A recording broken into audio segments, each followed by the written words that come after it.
శాంతి చర్చల వేళ ఇరాన్ పై అమెరికా భీకర దాడులు, బందర్ అబ్బాస్ సైనిక స్థావరాలు ధ్వంసం, లర్క్ ద్వీపంలో 4 మృతి.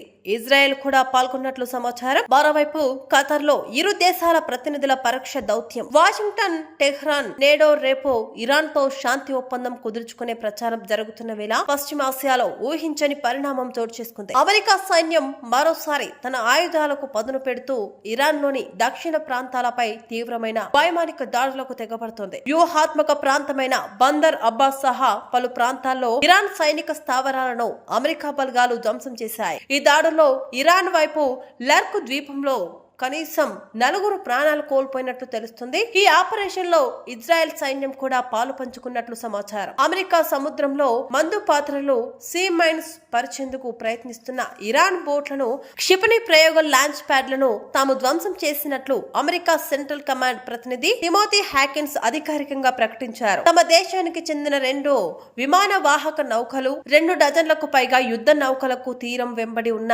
ఇరాన్ క్షిపణి స్థావరాల వల్ల తీవ్ర ముప్పు పొంచి ఉందని, అందుకే ఆత్మరక్షణలో భాగంగానే ఈ దాడులు చేయాల్సి వచ్చిందని ఆయన స్పష్టం చేశారు. ఈ దాడిలో బందర్ అబ్బాస్ పోర్టులోని నేవీ బేస్ కూడా తీవ్రంగా దెబ్బతిన్నట్లు అమెరికా వెల్లడించింది. కొన్నాళ్ల క్రితం ఇరాన్ తన క్షిపణి ప్రయోగ కేంద్రాలు, అండర్ గ్రౌండ్ ఫెసిలిటీలను భారీగా పునరుద్ధరించిందని అమెరికా ఇంటెలిజెన్స్ వర్గాలు తమ నాయకత్వానికి నివేదించాయి. ఇరాన్ కు ఉన్న మొత్తం 33 మిసైల్ సైట్లలో దాదాపు 30 సైట్లు తిరిగి పనిచేయడం మొదలుపెట్టినట్లు అమెరికా గుర్తించింది. దీనితో పాటు దేశవ్యాప్తంగా దాదాపు 70% మొబైల్ మిసైల్స్ లాంచర్లను ఇరాన్ రంగంలోకి దించినట్లు ఇంటెలిజెన్స్ నివేదికలు హెచ్చరించాయి. ఖతర్ వేదికగా శాంతి సంప్రదింపులు. ఒకవైపు దాడులు జరుగుతున్నప్పటికీ యుద్ధ ముగింపు లక్ష్యంగా ఖతార్ రాజధాని దోహాలో ఇరాన్, అమెరికా దూతల మధ్య కీలక చర్చలు ప్రారంభమయ్యాయి. అమెరికాతో పరోక్ష చర్యల్లో పాల్గొనేందుకు Iran parliament speaker Mohammad Bagar గలీబఫ్ నేతృత్వంలోని ఉన్నత స్థాయి బృందం సోమవారం ఖతార్ కు చేరుకుంది. మెజార్టీ అంశాలపై